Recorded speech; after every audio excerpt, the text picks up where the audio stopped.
The soul, lost, starved, and recovered one. What is a soul?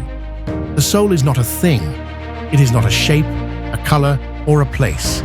It is a presence, a quiet, invisible thread that binds our breath to meaning, our body to eternity. It is not housed in the brain, nor in the heart. It lives in the tension between longing and love, between the seen and the unseen, the known and the mysterious. 2. The soul as memory and fire. The soul remembers what the mind forgets. It carries the fire of origin, ancestral, divine, and eternal. It is the part of us that aches when we see beauty, that trembles when we hear truth, that whispers in moments of awe and wonder. 3. How the soul is nourished. Souls are nourished by presence, by silence that allows listening, by acts of love that ask for nothing in return. They grow in the soil of forgiveness, in the rain of wonder, in the light of attention, given freely and wholeheartedly. It is in these quiet, sacred moments that the soul blooms. 4. How the soul is starved. Souls starve when we trade truth for convenience, when we silence our conscience, when we perform instead of truly living.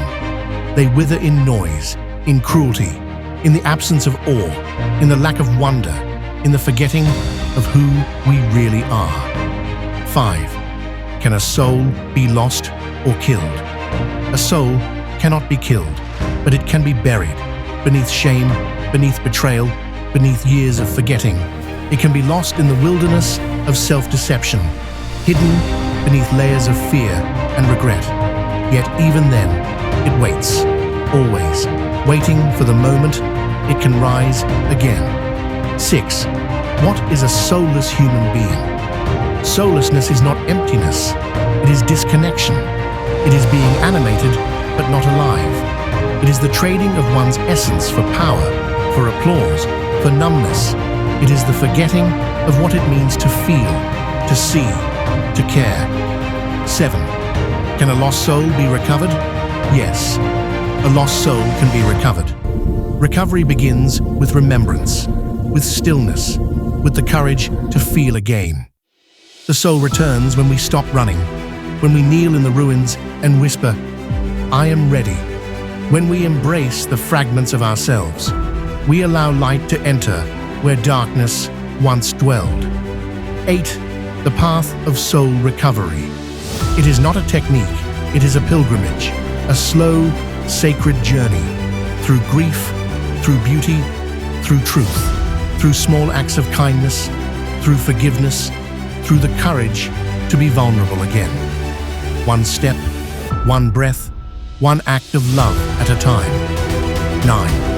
The role of community souls heal in community, in the presence of those who see us, not for what we do, but for who we are. In shared silence, shared tears, shared songs, in the gentle holding of hands, in the listening of hearts, we find the strength to remember ourselves again. 10. Closing reflection. The soul as legacy. To live soulfully is to leave behind more than achievements.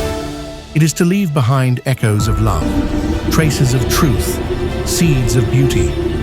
It is to remember that what we nurture within ourselves ripples outward, touching lives we may never know. The soul is our true inheritance, eternal, radiant, unbroken. And when we live with soul, we ensure that this light continues to shine. Thank you for watching. We hope this reflection was meaningful.